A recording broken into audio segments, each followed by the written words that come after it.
Let's talk through the basics here of the chicken breast, why it's that 101 cut of meat that you really need to learn how to nail. It's the thing that anyone can do in their kitchen. Doesn't have to be smoked. Everything we do here today could be done in your oven.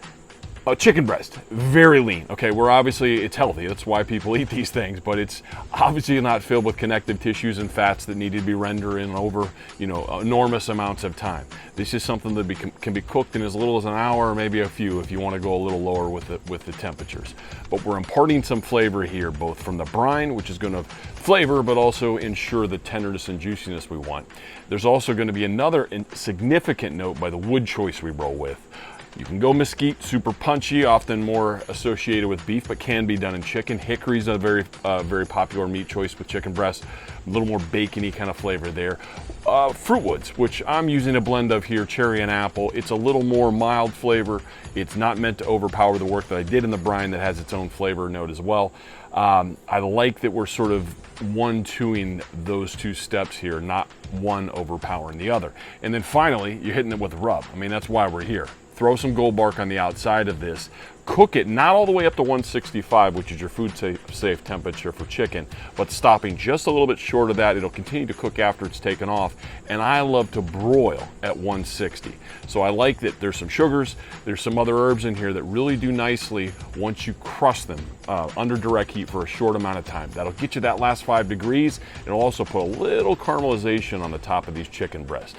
That's how you get perfect. Abide by the process, abide by the temperatures.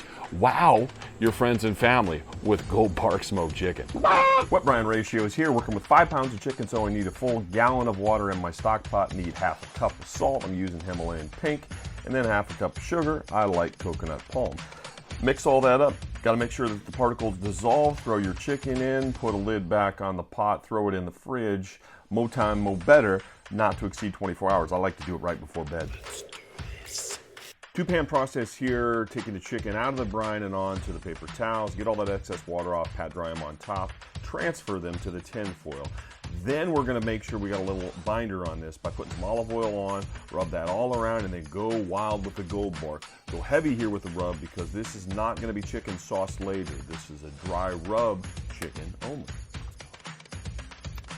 I preheated my smoker to 225. If you're going with the oven, go ahead and roll with 350. The important point is we're not cooking for time, we're cooking for internal temp. They're coming off when they've reached 160 internal. Then they're going in the broiler for just 2 minutes on high to get that extra 5 degrees. You'll notice the gold bark becomes golden.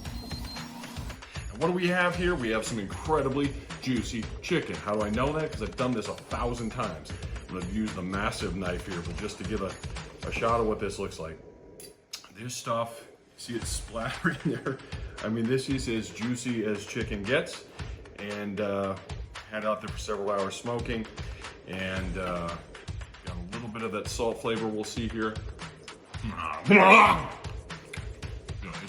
It's hard to come through the camera, but this is not good, this is great, and that's why we did this. The brine's out of this robe.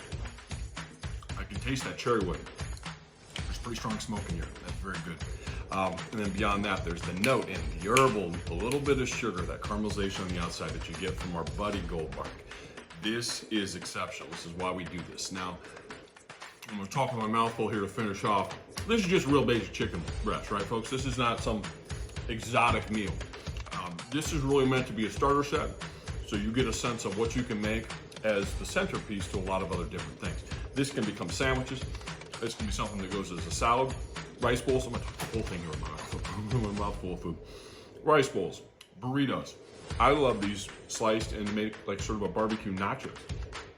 We use this for so much different stuff in our house. But basically, you're going to learn to make the world's best chicken breast and have it there as sort of an ingredient to go any which way you want. You've got it, folks. Thanks for coming along. Gold bark, smoked or not, chicken breast.